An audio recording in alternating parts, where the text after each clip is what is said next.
matin Daniel Simonet, que je vais présenter à l'instant. C'est la 5e audition de ce cycle d'auditions que nous réalisons avec la Fondation pour l'innovation politique, représentée ici par Rémi Crénier, et Terra Nova, dont j'ai l'honneur d'être sur la direction. Voilà. Ces auditions ont pour principe de faire connaître au maximum les propositions des candidats parisiennes et parisiens. Donc, nous ne parlons pas tellement de stratégie politique, nous parlons. Daniel Simonet, vous êtes membre du Parti de gauche de la France Insoumise, vous êtes conseillère municipale du 20e arrondissement depuis 2001 et conseillère de Paris depuis 2008. Je n'ai pas commis d'erreur. Vous êtes également élue depuis quelque temps coordinatrice du Parti de gauche avec Karine Coquerel en 2015. Le principe de l'exercice, c'est que vous nous présentiez vos propositions pendant un quart d'heure, hein, et ensuite nous aurons une série de questions à vous poser, Dominique et moi-même, et puis nous nous quitterons dans un quart d'heure. C'est à vous. Écoutez, bonjour à toutes et à tous. Merci pour cette invitation et merci de permettre du coup à tous les candidats de pouvoir exposer leur projet de Paris. Et c'est un moment extrêmement important, une élection municipale. C'est un moment où chacune et chacun est amené à faire des choix et qui vont avoir des conséquences fortes. Et c'est aussi un moment où du coup il peut y avoir une vraie délibération collective et une élévation du niveau de conscience partagée, opposée, sur les choix qui sont à faire pour la capitale. Moi, je commencerai par vous raconter une anecdote. J'ouvre le journal et j'apprends que 70% des moineaux ont disparu de Paris. Alors, je ne sais pas, vous, comment vous avez réagi quand vous avez appris la nouvelle, mais moi, d'abord, j'ai ressenti une culpabilité terrible, parce que je ne m'en étais pas rendu compte, et donc je n'avais rien fait pour essayer de changer cela. Et puis après, j'ai eu une profonde tristesse, parce que je repensais à tous les moments dans Paris où j'avais pu voir ces petits moineaux sans arrêt volter autour de nous, et se dire qu'il y avait à ce point-là cette biodiversité qui disparaît sans qu'on s'en émeut réellement m'a énormément inquiétée. Alors c'est intéressant de comprendre les causes de la disparition des moineaux. Les causes, elles sont humaines. Les politiques menées sont responsables de cette disparition des moineaux, à la fois dans le changement de la construction du bâti, le fait qu'on ait réhabilité, ce qui est une bonne chose, hein, des vieux bâtiments mais qui étaient un peu cabossés, qui avaient des petits endroits de nidification pour les moineaux, le fait qu'on ait bétonné la moindre friche fait que la population d'insectes à Paris a fortement chuté, créant un manque pour les moineaux de s'alimenter, et puis aussi la disparition des petits buissons où ils pouvaient se protéger. Et finalement, on voit que dans la logique de la construction et de la bétonisation de Paris, il y a eu une accélération pendant ces 3 mandatures, qui n'est pas propre à Paris, hein, qui est le fait de toutes les grandes métropoles, de la financiarisation sur la ville, et qui a fait que le rendement financier de la moindre parcelle a bien souvent emporté sur l'intérêt général et notamment l'intérêt écologique. Et c'est aussi ces mêmes causes de la financiarisation de la ville qui ont provoqué un changement profond du peuplement de Paris. Vous aviez 35% d'ouvriers employés en 2001 et aujourd'hui il y en a plus que 25%. Et on sait que chaque année, 12 000 personnes quittent Paris faute de pouvoir y payer un loyer, et que ces 12 000 personnes sont d'abord et avant tout les couches populaires ou les couches plus basses des couches moyennes du salariat. Bien. Donc, on a une conséquence terrible sur ces 3 mandatures d'une certaine gentrification de la capitale, hein, gentrification de gentry, petite noblesse. On est aussi sur une compréhension nécessaire que cette financiarisation, elle vient aussi du fait que pendant ces 3 mandatures, les politiques des gouvernements successifs ont accentué une injonction de politique d'austérité, de baisse des dotations de l'État ou de transfert de compétences non compensées en moyens, qui ont asphyxié nos collectivités locales, qui se sont retrouvées à attendre des intérêts privés la fabrique de la ville. Et c'est ainsi qu'on peut comprendre qu'il y a eu une certaine mainmise des intérêts privés sur la ville, pas simplement en ayant pour conséquence la gentrification, mais aussi la bétonisation de la moindre parcelle et également la privatisation de nombre des services publics. C'est aussi la métropolisation qui a accéléré cette financiarisation. La métropolisation conçue comme une centrifugeuse où tous les moyens doivent aller dans le centre et où sont relégués toujours plus loin à la fois les plus fragiles, celles et ceux qui travaillent dans la ville mais qui ont le moins des niveaux de qualification les plus bas, et aussi une relégation en dehors de la ville d'un bon nombre des usages de la ville. Et je pense que c'est important, quand on aborde le projet pour Paris, de commencer aussi par dire quelle place on veut pour Paris dans la métropole. Moi, je défends une vision d'une métropole polycentrique. Il faut absolument que Paris se pense en coopération avec les autres territoires, en pensant à l'intérêt général. Et la question sociale et écologique sont pour moi les deux faces d'une même pièce. Il faut absolument contribuer à réduire les distances domicile-travail, pas simplement à l'intérieur du périphérique, et penser Paris à l'intérieur du périphérique, mais bien avoir une conception du Paris solidaire dans l'ensemble de la métropole pour garantir le droit métropolitain à la ville du quart d'heure. Et comment faire en sorte que ces logiques-là d'intérêt général prennent le dessus sur la financiarisation? Eh bien, c'est la question démocratique qui est au centre. Finalement, sur ces 3 mandatures, la bétonisation, privatisation, gentrification n'ont été possibles que parce qu'on a éloigné les citoyens des processus de décision. D'ailleurs, la métropolisation est, dans son caractère institutionnel, une vraie volonté de mettre à distance, par un système indirect, le citoyen du décideur. Il faut, au contraire, recréer de la démocratie et faire en sorte que les citoyens puissent décider de Paris.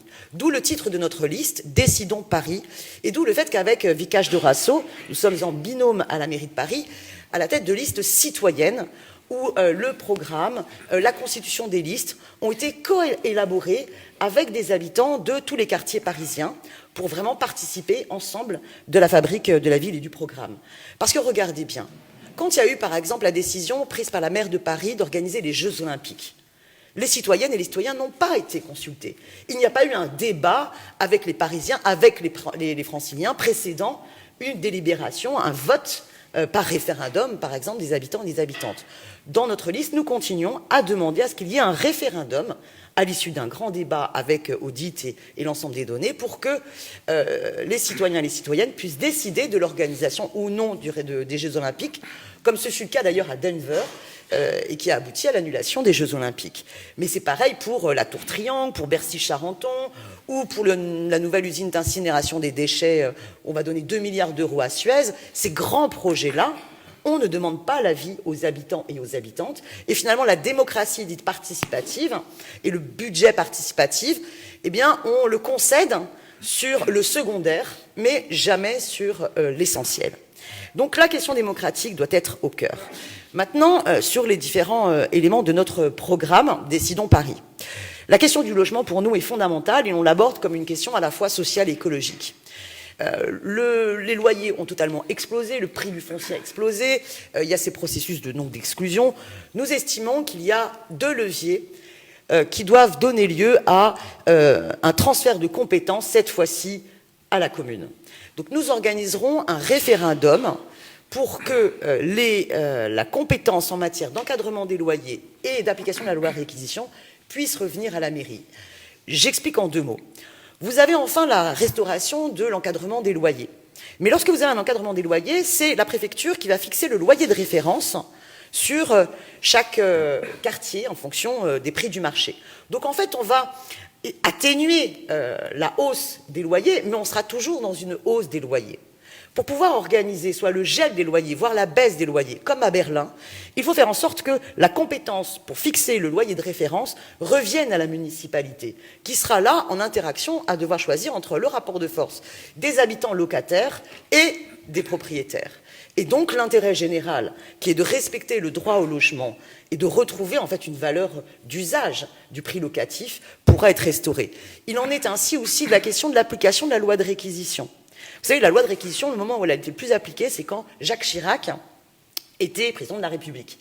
Alors nos listes citoyennes sont soutenues par la France Insoumise, par le mouvement Révolution écologique pour le vivant qui a été fondé par Emmanuel Caron, par aussi PEPS pour une écologie populaire et sociale. On n'est pas spécialement proche de Jacques Chirac, mais il faut bien se rendre compte, c'est quand même sous Jacques Chirac que cette loi a été le plus appliquée.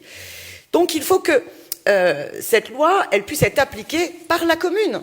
Parce que ça fait 3 mandatures que finalement les équipes municipales, de Bertrand Delanoë à Anne Hidalgo, nous disent « Ah ben, c'est pas nous, c'est l'État ». Donc, restaurons cette compétence-là, ce qui permettra eh bien, à la mairie de pouvoir réquisitionner les logements vides, sachant que l'organisation de la rareté est ce qui permet de faire augmenter la spéculation. Donc, lutter contre la rareté locative est aussi une lutte contre la spéculation. Nous souhaitons aussi, sur la question du logement, par ces leviers-là, eh bien, pouvoir développer le logement social pour permettre justement à ceux qui travaillent à Paris de pouvoir y vivre. Et ainsi, on s'engage à créer 10 000 logements sociaux par an et de faire en sorte que ces logements sociaux soient réellement sociaux, PLAI, PLUS, c'est-à-dire qu'ils correspondent vraiment à celles et ceux qui travaillent à Paris. 90% des demandeurs de logements sociaux relèvent de ces catégories-là. Mais il faut aussi améliorer les conditions dans l'habitat social. Nous, on veut défendre la création d'un service public contre les punaises de lit pour ne pas laisser les gens dans une situation de solitude où on voit bien la difficulté dans l'éradication des punaises de lit si vous n'utilisez pas les méthodes thermiques, certes plus coûteuses, mais à un moment donné, c'est bien plus utile de les éradiquer et de ne pas se retrouver comme dans certaines villes aux États-Unis où ils ont été totalement envahis. Ces enjeux-là correspondent aussi à des enjeux écologiques parce qu'on développe la politique de logement sur la réquisition, eh bien, on peut ne pas bétonner et au contraire préserver les espaces de pleine terre et étendre les espaces de pleine terre. Nous souhaitons, comme les associations type France Nature Environnement, avoir un objectif de conquête de 140 hectares d'espaces verts en pleine terre dans Paris.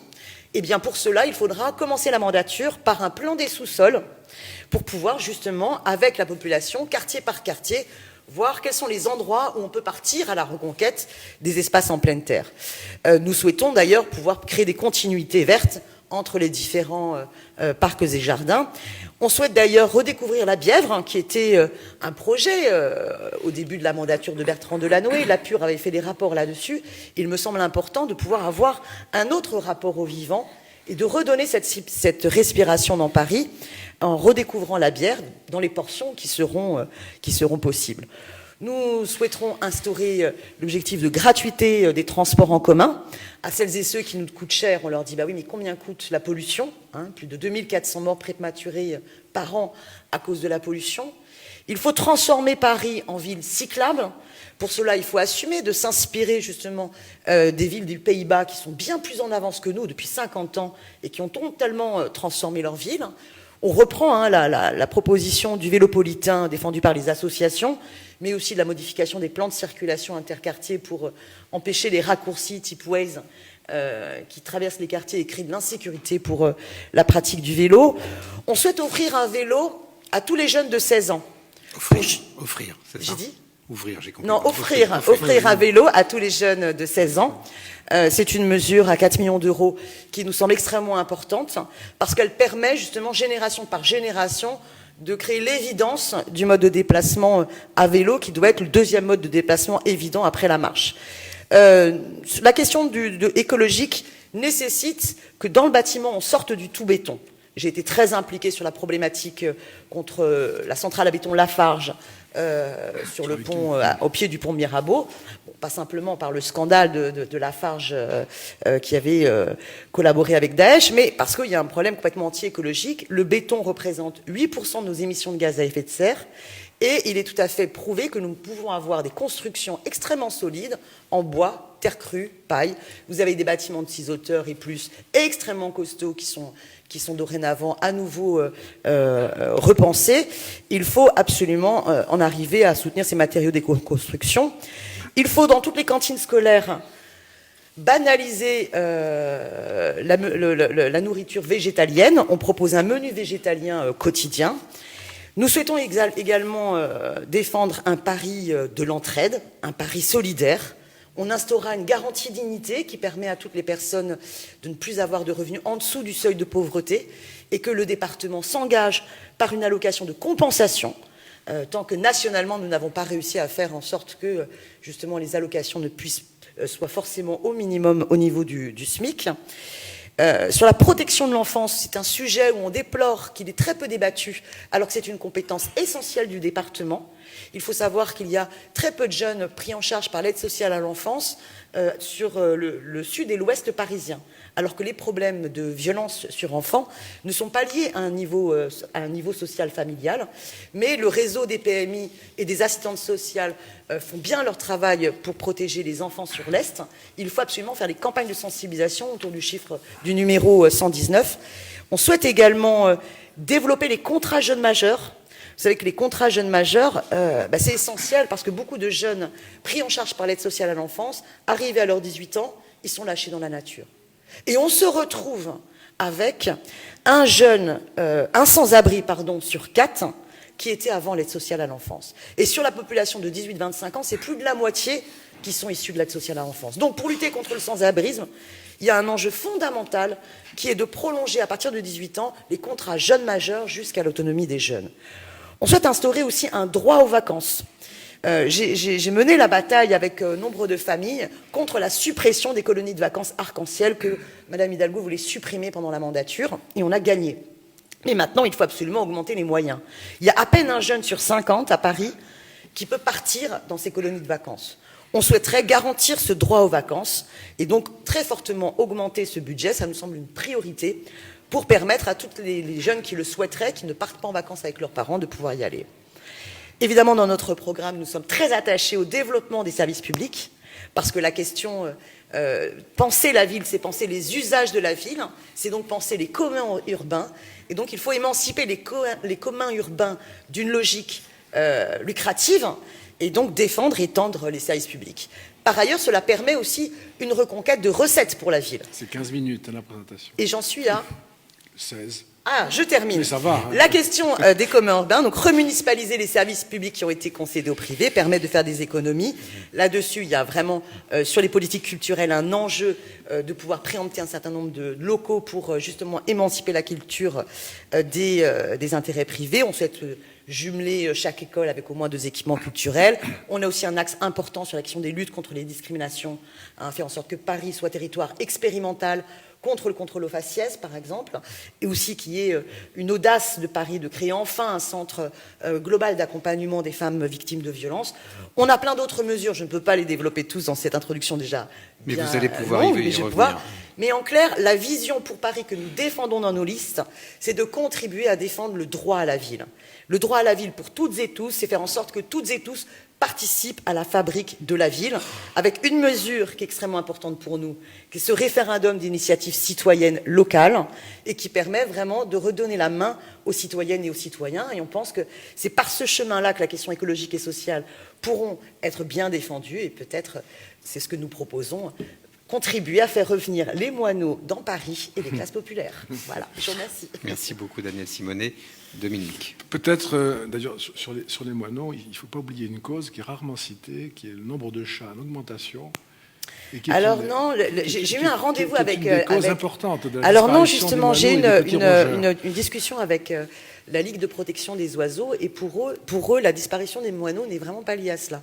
C'est pas lié au développement de la population des chats. C'est une des causes, compte tenu du nombre des chats. Enfin, parce qu'en fait, si vous avez des buissons bien installés, les moineaux peuvent se réfugier dans les buissons et ne sont pas attaqués par les chats. Je propose juste, je m'interroge là-dessus, mais on ne va pas développer ce point, ce ne serait pas raisonnable de ma part de lancer cette discussion. Mais on a des mesures sur les chats libres dans Paris qui sont importantes. Par contre, aussi. quand on vous écoute, et quand on lit aussi votre programme, que vous avez parfaitement restitué ici dans sa philosophie et ses grands principes, inévitablement, pardonnez ma question, mais inévitablement on se dit, mais c'est énormément de moyens qu'il faut arriver à mobiliser. Inévitablement, on pense au coût de toutes ces mesures. Certaines, d'ailleurs, dans votre programme sont évaluées. Beaucoup ne le sont pas.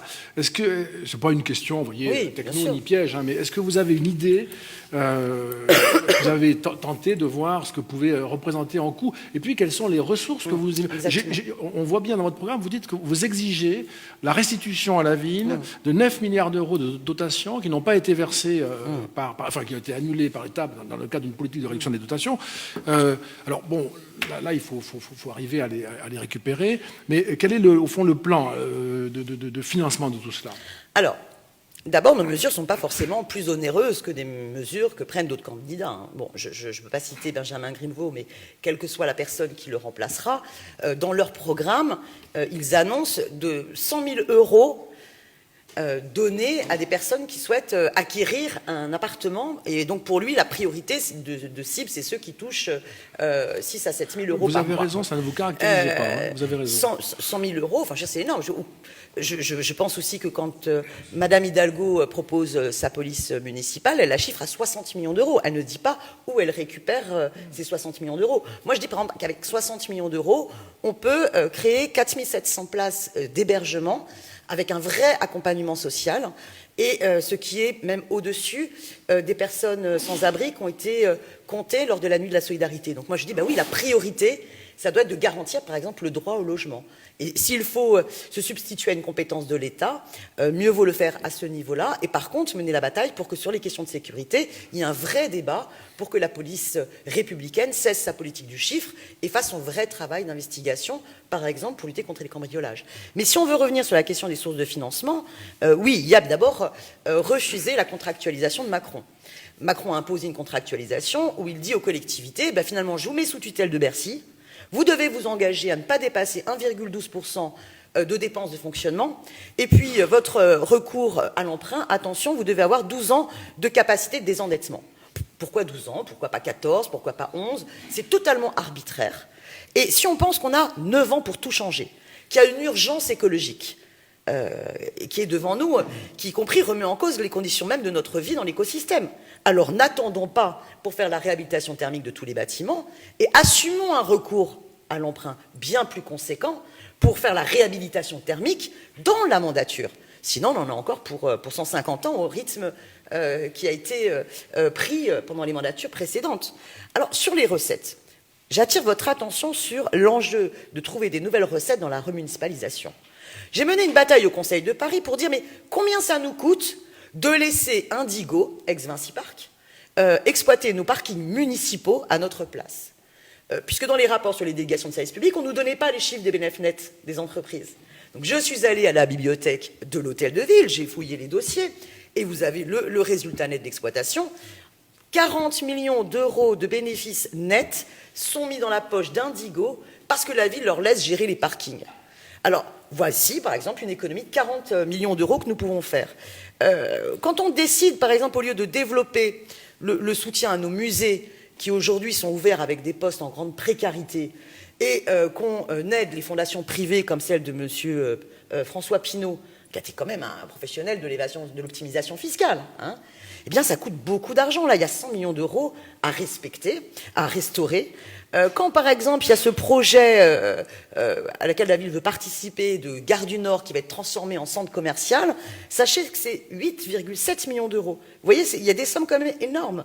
Mener le bras de fer sur la dette de l'État, c'est 9 milliards d'euros depuis 2012 qui nous manquent.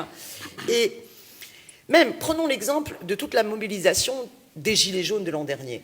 Moi, je suis sans doute la seule élue au Conseil de Paris qui est soutenue et qui a participé à un nombre de manifestations des Gilets jaunes. Les Gilets jaunes demandaient le RIC, la restauration de l'impôt sur la fortune. La restauration de l'impôt sur la fortune. Il faut savoir qu'il y a au moins 60 000 Parisiennes et Parisiens qui payaient l'impôt sur la fortune. Pourquoi la mairie de Paris a-t-elle été si silencieuse lors de la suppression de l'ISF au moment où, justement, la pression austéritaire sur ses finances pesait. Ça, c'est pas une prérogative de la mairie. Mais en fait, il y a deux conceptions de la mairie. Soit vous considérez que la mairie, c'est finalement un territoire à administrer par des élus qui travaillent avec des experts et qui ensuite se mettent d'ailleurs dans la main de financiers qui viennent sur le territoire et leur dire, écoutez, on va faire vos projets à votre place parce que de toute façon, vous n'avez plus de sous publics. Soit vous considérez que la commune, dans la tradition révolutionnaire, je vous rappelle que la commune a été créée en 1789, vous avez l'Assemblée nationale qui s'autoproclame Assemblée constituante et les élus parisiens, les citoyens parisiens qui s'autoproclament commune. Et dans plein d'autres territoires de France, les gens s'autoproclament commune. Et c'est qu'après que l'Assemblée nationale va valider cela. Donc si vous considérez d'abord que la commune, c'est une communauté de citoyens et de citoyennes qui décident de gérer ensemble les communs, alors la question des politiques budgétaires de l'État concerne la commune. Et la commune de Paris s'honorerait à être dans le bras de fer et impliquer les habitantes et les habitants contre non seulement les baisses des dotations de l'État, et contre l'autonomie communale qui est instaurée par la logique même de la contractualisation. C'est une remise en cause de la libre administration communale que d'imposer la contractualisation et la mise sous tutelle de Bercy. J'ai une question à vous poser qui semble diviser pas mal les candidats à la mairie de Paris. C'est une question sur la densité de la ville. Oui. Il y a d'un côté ceux qui disent il faut dédensifier, je crois que vous en faites partie, vous nous le direz. Et puis ceux qui s'alarment du fait que Paris perd des habitants, que désormais il n'y a plus que 2,2 millions d'habitants, un peu moins, à Paris. Comment vous voyez la ville en 2030 ? Vous la voyez moins dense, donc moins nombreuse, mais auquel cas, pourquoi y construire des logements ? Vous voulez peut-être juste changer la composition sociologique de la population ? De votre réponse découle toute une série d'autres questions, vous l'imaginez bien, parce que ça conditionne aussi les investissements qu'on fait dans la ville. En 2030, c'est une bonne échéance, c'est une des échéances des accords de Paris. On devra avoir réduit les émissions de gaz à effet de serre d'au moins 40%. Quelle est votre position sur ce sujet ? Mais en fait, dans le débat sur la densification, il faut faire attention, est-ce qu'on parle des personnes ou est-ce qu'on parle du ratio d'espace vert par habitant ? Non, pardon, dans ma question, c'est dans bien votre question, on la parle des densité personnes, de population. de la population. Il faut savoir que Paris se vide de ses habitants. Quand je dis 12 000 personnes qui quittent Paris, sur le centre de Paris, c'est encore plus catastrophique. Je veux dire, le centre de Paris devient un arrondissement non habité. Non habité. Je veux dire, l'île de la Cité devient une île muséifiée. Bon. Donc, moi, j'assume qu'il faut permettre de repeupler Paris. Voilà, c'est une ville qui doit garder sa vocation de ville à vivre. Par contre, je souhaite qu'on parte à la reconquête d'espaces verts par habitant, qu'on puisse respirer dans cette ville. Car aujourd'hui, il n'y a même pas 5 mètres carrés d'espace vert par habitant. Et que là, il y a un enjeu climatique face au problème de canicule, de pouvoir remettre de la respiration et de la fraîcheur dans la ville. Donc, mais sur vous la allez population, construire en hauteur. Non, justement. Comment faire en sorte que Paris redevienne habité ? 110 000 logements vides et encore de très nombreux mètres carrés de bureaux, par ailleurs, vides, non occupés. Donc la question de la réquisition de ces logements vides est un enjeu social et écologique majeur. Il y a aussi un enjeu de lutter contre, évidemment, le phénomène de Airbnb et des meublés touristiques à l'année. Airbnb. Il y a plus de 60 000 annonces qui sont illégales. Mais à côté de ça, vous n'avez toujours que 30 agents dans la ville pour contrôler Airbnb. C'est dérisoire. Ça veut dire que l'année dernière, il y a eu environ 120 amendes qui ont été dressées sur les 60 000. Bon, écoutez, c'est pas possible. Évidemment qu'il y aurait un cadre nécessaire d'un point de vue législatif pour modifier la réglementation de Airbnb. Nous, on défend qu'il y ait au moins... qu'on rabaisse au moins à 30 nuitées, voire qu'on interdise Airbnb, mais il faut absolument que les logements, les habitations reprennent leur fonction de logement. Ensuite, il y a un scandale. J'aimerais qu'un journaliste enfin s'intéresse à ce sujet-là, et j'ai hâte de lire Marianne, car je crois qu'ils en parlent aujourd'hui, le Marianne qui sort aujourd'hui. C'est la question des droits de compensation, droits de commercialité. Quand Paris Habitat, par exemple, transforme un bureau en logement, il gagne des droits de compensation. Ces droits de compensation vont sur un marché privé. C'est un petit peu comme la taxe carbone. Et quand dans le secteur privé, vous transformez un logement en meublé touristique à l'année, je ne parle pas d'Airbnb, mais de meublé touristique à l'année, vous ne pouvez le faire que si vous achetez des droits de compensation. C'est-à-dire que, en fait, vous vous engagez à ce qu'une autre opération dans le centre soit faite.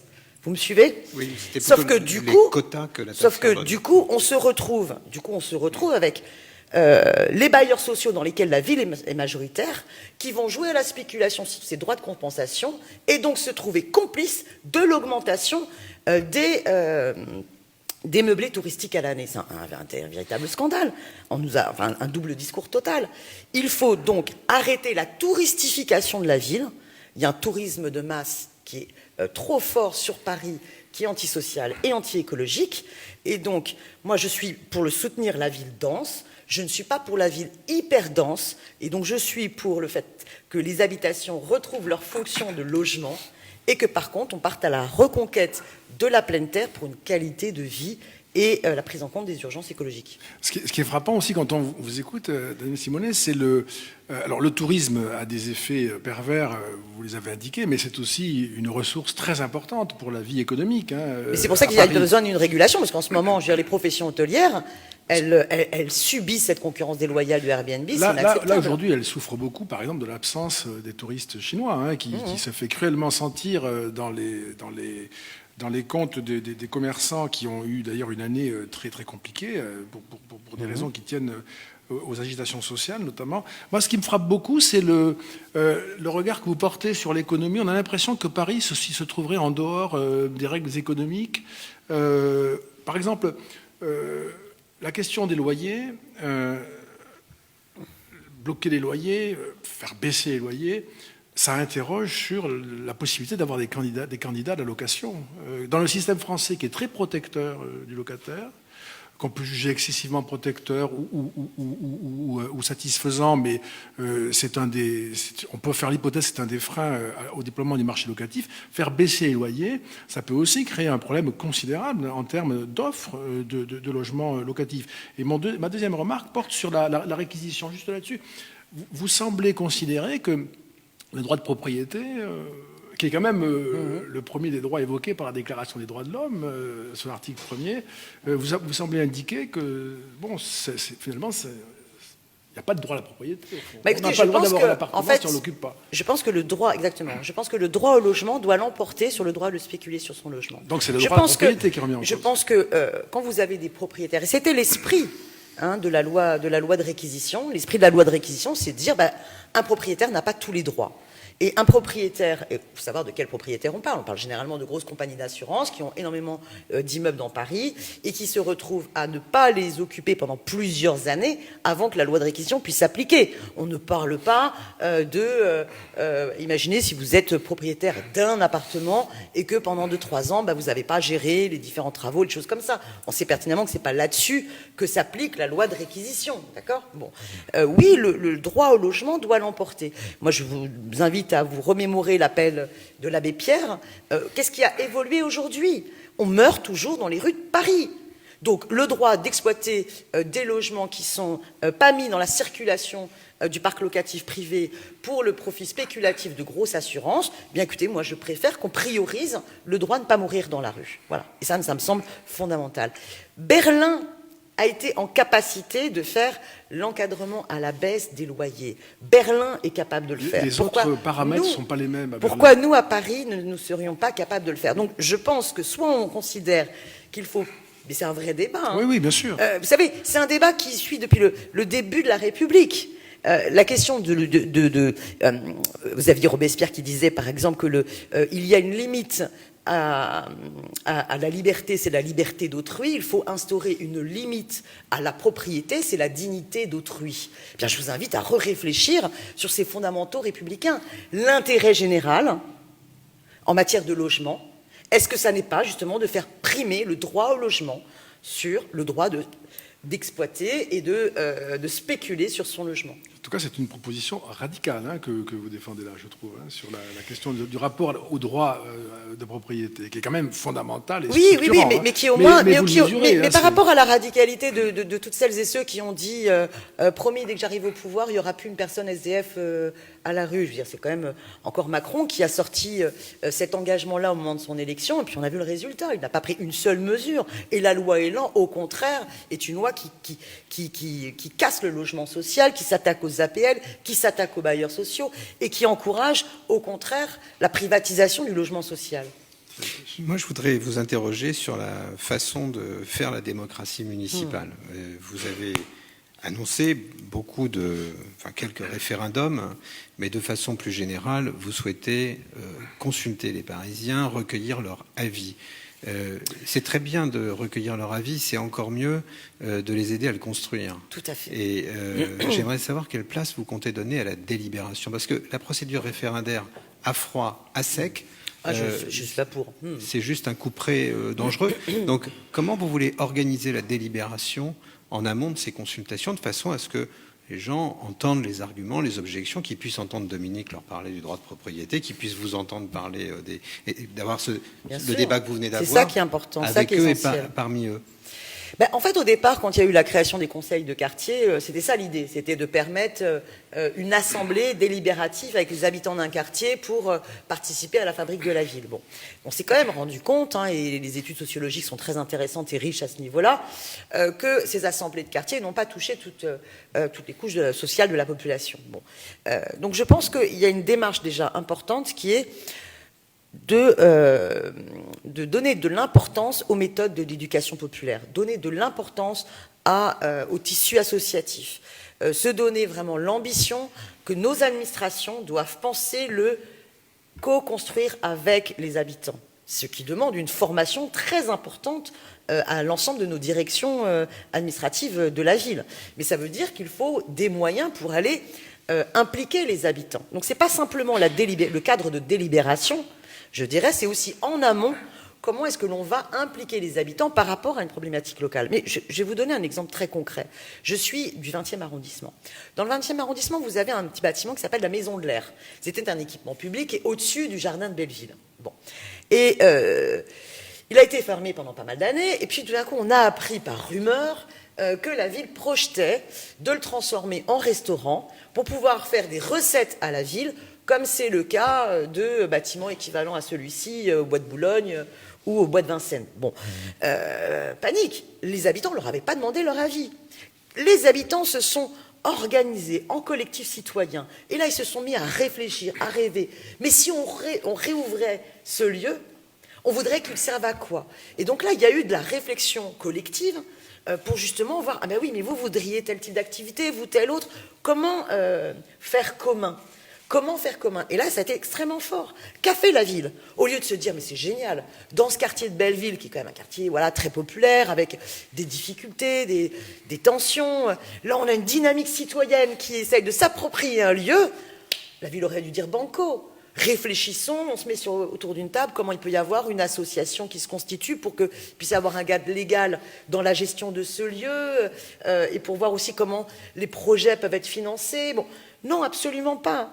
La ville, en catimini, pendant l'été, a fait un petit appel d'offres, un appel à projet, et a plaqué une structure qui n'a rien à voir avec le quartier, qui est par ailleurs une structure sans doute très intéressante, les halles civiques, je ne critique pas son objet, mais qui était totalement déconnectée du quartier.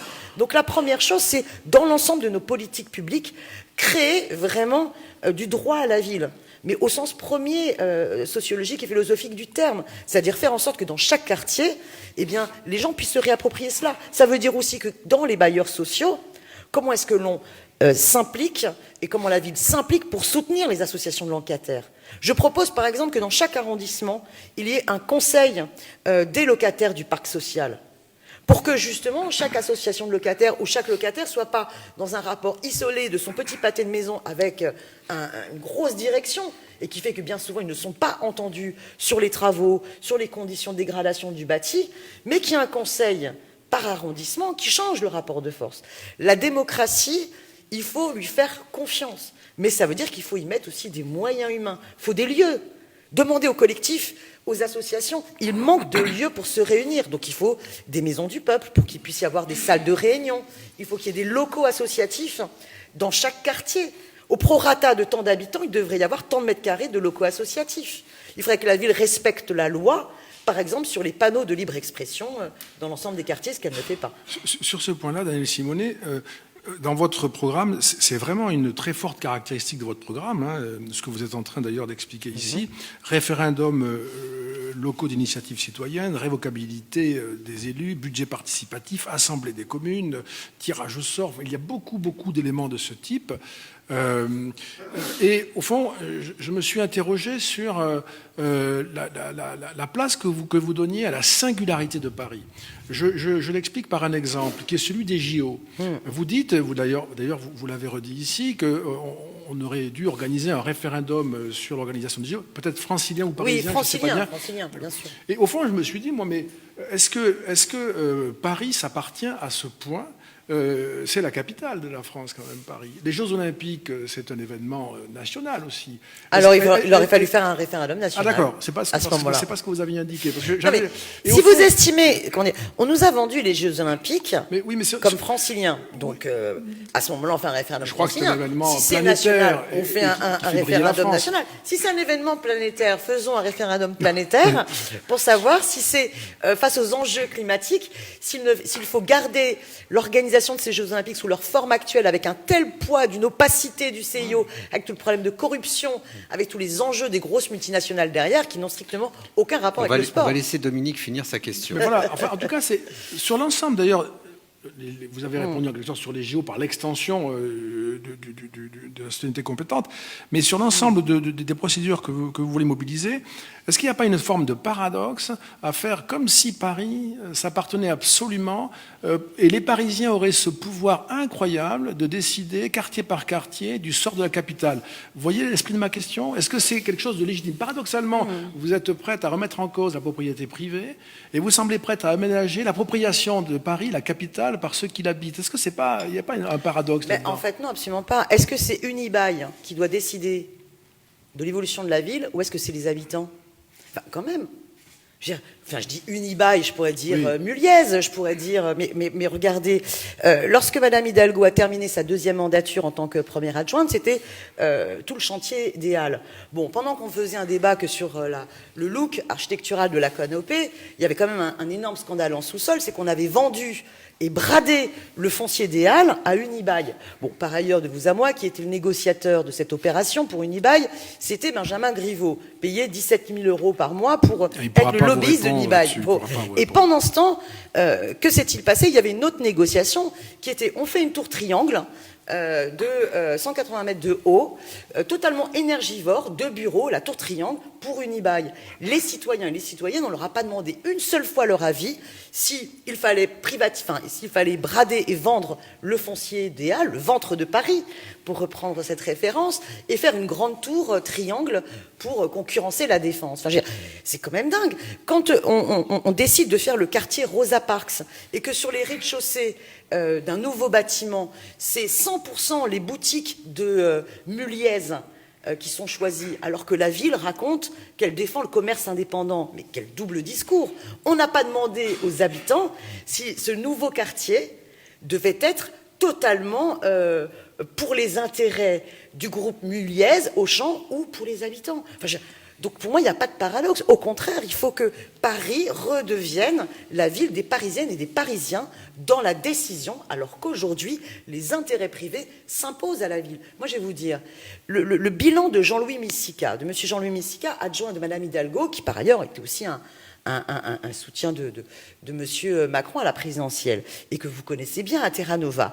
Monsieur Jean-Louis Missica... Je précise, pour ceux qui ne savent pas, que cette allusion vient du fait que nous avons ouvert nos colonnes à tous les candidats, y compris à vous, Daniel Simonet, mais que Jean-Louis Missica en a profité pour nous donner un texte que manifestement vous avez lu.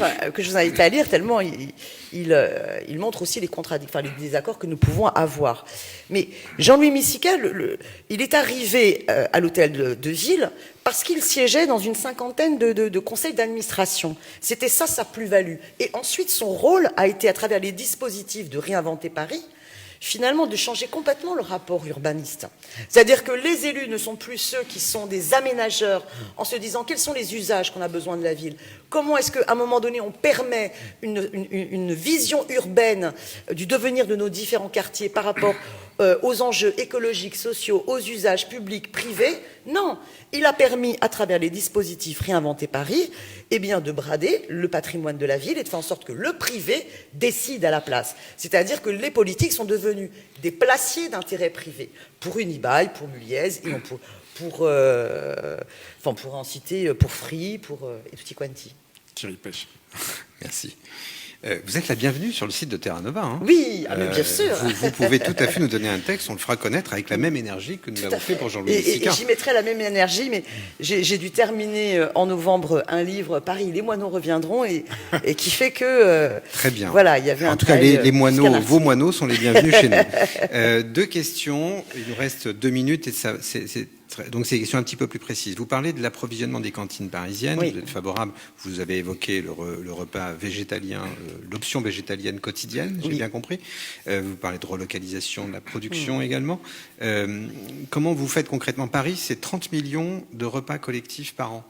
C'est énorme. Vous trouvez pas de quoi faire un repas végétalien tous les jours sur le marché en protéines végétales, etc. Est-ce que vous avez un peu investigué ces questions? Bien sûr. Comment vous faites pour trouver des productions locales dans un tissu urbain autour de Paris qui est quand même pas très hospitalier à l'agriculture? Et enfin, sur l'isolation des bâtiments, quel est votre plan concret? Parce que ça coûte très très cher, c'est pas facile de se mettre d'accord dans une copropriété. Alors, Paris est fait de copropriétés. Je m'excuse, il reste peu de temps. Vous pourrez déborder un peu. En 1 minute 15. Non, sur la question de l'alimentation saine, bio et du menu végétalien dans les cantines, ce qui est important, c'est bien de se rendre compte que Paris a une responsabilité sur la préservation des terres agricoles. Paris, hélas, pendant les 3 mandatures, a beaucoup bradé des terres agricoles dont elle était propriétaire, évidemment en dehors de Paris, comme vous pouvez l'imaginer, alors que la pression foncière, elle est très forte sur plein de communes rurales, et qu'il y a une vraie bataille à préserver vraiment les terres agricoles et à permettre aussi la réinstallation d'agriculteurs en zone rurale. Donc déjà 7 millions d'hectares. Hein. Exactement. Donc déjà, il y a un enjeu de stopper l'artificialisation des sols, et l'implication de Paris dans cette thématique-là est essentielle. C'est pas pour rien que pendant toute la mandature, à plus d'une reprise, j'ai réinterpellé le Conseil de Paris pour qu'il prenne position contre le projet complètement démentiel d'Europa City. Et qu'hélas, à part moi et le groupe Europe Écologie Les Verts, les autres élus s'en moquaient complètement et estimaient que Paris n'avait pas à se prononcer sur les terres du triangle de Gonesse. Or, ce sont les terres les plus fertiles, y compris de France, donc il faut les préserver. C'est pas pour rien que j'ai aussi pris part au soutien, et là j'ai obtenu le soutien du Conseil de Paris, contre la carrière de calcaire du Vexin. Parce que là aussi, vous avez des terres agricoles à préserver. Donc c'est le foncier, vous trouvez du foncier pour alimenter... Non, il s'agit de voir comment d'abord, Paris s'engage dans la défense des terres agricoles, comment aussi avec l'école, ça y est, j'ai oublié son nom. On a une école à Paris qui permet, sur la question à la fois de l'agriculture urbaine et du rapport au végétal, de pouvoir développer. Comment, à un moment donné, ces leviers-là permettent aussi de donner envie à des nouvelles vocations pour l'agriculture. Vous savez, transformer l'agriculture en agriculture paysanne crée énormément d'emplois. Et dans la démarche du retour à la terre, eh bien, les métropoles ont un rôle à jouer. Donc, il y a l'idée d'une coopérative agricole est enfin repris par d'autres candidats, et quelque chose d'important dans lequel la ville de Paris doit s'investir dans une logique de coopération. Par contre, pas dans une logique de colonisation, parce que c'est pas nous allons du coup prendre tout ce qui est produit dans telle proximité au mépris des gens qui vivent dans cette proximité. Mais cette transition de l'agriculture, elle est nécessaire. Après, évidemment, on va développer l'agriculture urbaine, mais il ne faut pas se raconter d'histoire. L'agriculture urbaine a surtout une fonction éducative et ne permettra pas d'alimenter les Parisiennes et les Parisiens, même s'il faut développer les arbres fruitiers partout, les jardins potagers dans les pieds d'immeubles. Ça me semble important. Et sur la deuxième question Alors, sur la question, là, il reste 0,00. Oui, écoutez, évidemment qu'il faut accompagner la transition énergétique et la rénovation du bâti dans le parc privé. Il y a déjà des dispositifs qui le permettent et qu'il faut accompagner. Mais il faut aussi réaliser qu'on a un retard de dingue aussi dans le parc public. Merci beaucoup, Danielle Simonet. Merci à vous. Merci.